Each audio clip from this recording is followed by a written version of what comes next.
The Weed of the Week, sponsored by Ag PhD Field Day 2011.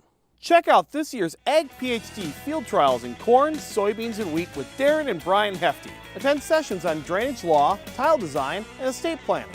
See the number 78 NASCAR car, Minnesota Viking Chad Greenway, and Kip Colors too. It's all at the free Ag PhD Field Day on the Hefty Farm, July 22nd.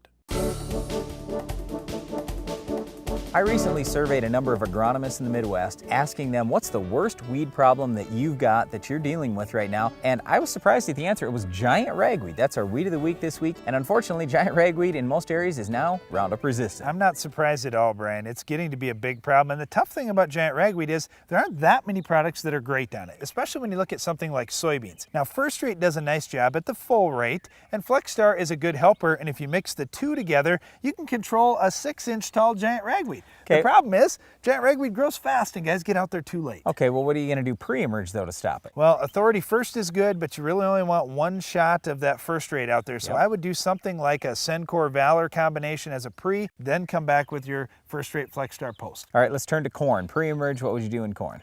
Well, I like Balance Flex in states where it's labeled. It does a pretty nice job. Yep, otherwise you probably have to go something like SureStar, Triple Flex, and that's going to be okay, not perfect though. What would you do post-emerge? Well, post-emerge, I like a full rate of Laudis, Callisto, or Impact. They do a nice job, or a full rate of Status. The half rates don't work, and that's the problem. Guys are mixing a half rate with Roundup, and they just don't get control. And in wheat, we don't have a big problem with giant ragweed. A lot of the products do a nice job. When you use Husky and you spray it when the giant ragweed is small, it does a great job. That's our Weed of the Week. Stay tuned. Iron Talk is coming up next.